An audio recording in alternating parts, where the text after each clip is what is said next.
Hello दोस्तों, राधे राधे, जय श्री कृष्णा। दोस्तों, आज हम आप लोगों के लिए एक न्यू कजरी गीत लेकर आए हैं जिसमें एक पत्नी अपने पति से बनारस ले जाने की आग्रह कैसे कर रही हैं।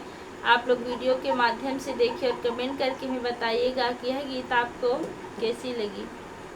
हम के सावन में हो, हम के सावन में दर्शन करावा पिया, बनारस घुमावा पिया ना। हम के सावन में हो, हम के सावन में दर्शन करावा पिया, बनारस घुमावा पिया ना। मगन हुई है त्रिपुरार दी है सरधा पुराए, मगन हुई है त्रिपुरार दी है सरधा पुराए। मन में जागल बहो, मन में जागल बलल सा मिटावा पिया, दर्शन करावा पिया ना। हम के शिवबाम के सावन में हो, हम के सावन में दर्शन करावा पिया, बनारस घुमावा पिया ना।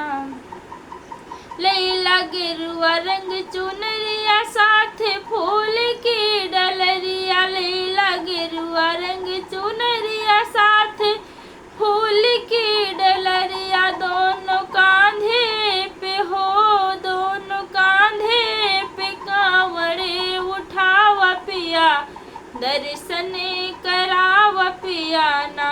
दोनों कांधे पे कांवड़े उठावा पिया, दर्शन करावा पिया ना। हम के सावन में हो, हम के सावन में दर्शन करावा पिया, बनारस घुमावा पिया ना।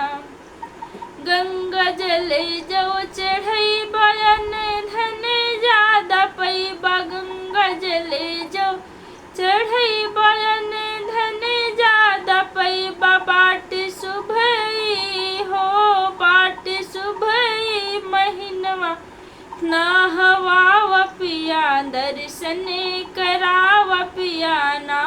बाट सुभई महीनवा नहवावा पिया, दर्शन करावा पिया ना। हम के सावन में हो, हम के सावन में दर्शन करावा पिया, बनारस घुमावा पिया ना।